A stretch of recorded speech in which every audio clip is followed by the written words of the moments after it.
Okay, welcome back. We are going to go back now to Matthew chapter 27. We made a little progress as Jesus is making his journey from Pilate's place there, his residence, to the place where he is crucified, identified as Golgotha, or which means place of the skull. In fact, let's read it in verse number 33 of Matthew 27. When they came to a place called Golgotha, which means place of a skull, they gave him wine to drink mixed with gall.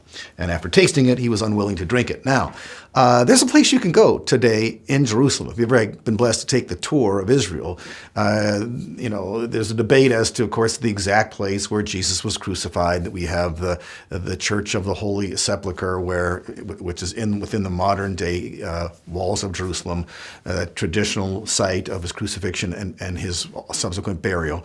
But there's another place called Gordon's Tomb and Gordon's Calvary, and it's a garden of sorts you can tour, where they're supposing that perhaps this is the tomb of Jesus Christ, and then you can look out from that place, and there's actually a bus depot kind of down in the valley below you, but you look up on the hillside and you can imagine looking at the rock formations, what appears to be like a skull, a large skull. Like you see the two eyes, you see the nose and so forth. Whether that was actually there 2,000 years ago is a matter of debate. So it's not an identifiable place today for sure, but some connection with the place of the skull. Now, they gave him, according to Mark's gospel, they offered him some wine mixed with gall.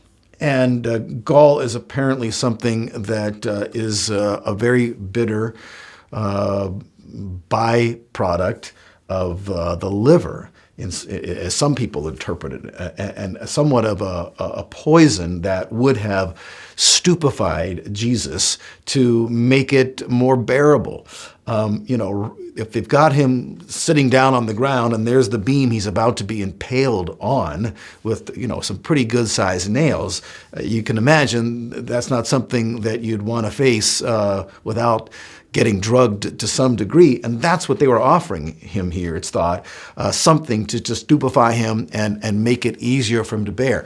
He innocently tasted it, but then once he realized what it was, he refused to drink it. He was unwilling. Even though later on, hanging on the cross, he said, "I am thirsty," and they put some vinegar on a sponge and lifted up to him, and he did suck on that sponge because there was no drug effect, no stupefying effect. What's the point? The point is that Jesus did not want to either die prematurely, perhaps from a bitter poison, or didn't want to deaden the pain. He realized this is within the plan of God. I'm suffering for the sins of humanity, and I have to suffer to a certain degree. I don't want to in any way numb myself from this pain that I'm about to experience. And so there's another unspeakable example of his amazing, amazing, amazing love. His willingness to suffer and die. Why? Because of his incredible love for me and for you. And so as it's often said, it was not the nails that held Jesus to the cross. It was his love, because he could have called for 12 legions of angels. So there he refuses that. And so Matthew says in verse number 35, and when they had crucified him. So it makes quick work, or a quick description of what was a gruesome work. We'll talk more about this next time, about the actual mechanics of crucifixion and how people suffer and ultimately die who are crucified. But I'm sure you know enough to know that they're employing large nails. It's thought either through the hands or perhaps more likely through the wrists, because of the sturdiness of the bone structure there and all the weight of the body hanging on that. If it's put through the center of the hand, it could possibly come loose by tearing at the flesh. That's what's commonly thought anyways. And then, of course, the feet as well, either nailed with one nail or nailed with two nails, and then a person is lifted up and suspended, by those 3 or 4 points of nails going through his body. Of course, Jesus was stripped naked, And how exactly he's hoisted up on this cross is depicted various ways. Sometimes you see in the movies that portray this, a hole is dug. You've already got the cross, in one piece attached, and it's just lifted up and then it dropped in the hole.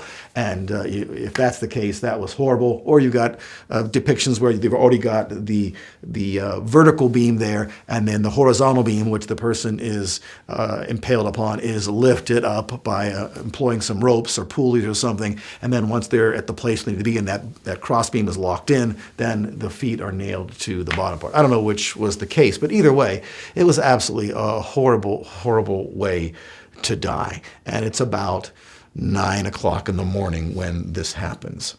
And then Matthew goes on to say in verse number 35, they divided up his garments among themselves by casting lots. Something's also referred to in the other synoptics, but John, whose gospel includes about 90% of material that you don't find in Matthew, Mark, and Luke, so it is thought, as I've said over and over again, that John wrote years later and wanted to fill in some facts. He records that this dividing up of Jesus's garments, that there were actually two garments. And I'm now looking in John chapter 19. And they took his outer garments in verse number 23 and made 4 parts, a part for every soldier. And also the tunic, which would be the undergarment. Now the tunic was seamless, woven in one piece. So they said to another, let us not tear it, but cast lots for it to decide whose it shall be. This was to fulfill the scripture. Now listen to this. They divided my outer garments among them, and for my clothing they cast lots. I'm going to have to look. I didn't do this in advance. I'm sure it's quoting from one of the Psalms, Psalm 22, Psalm 69. But hit it on, nailed it, pardon the expression, of something that happened when Jesus died. Unfortunately, we're out of time, so I'll see you next time.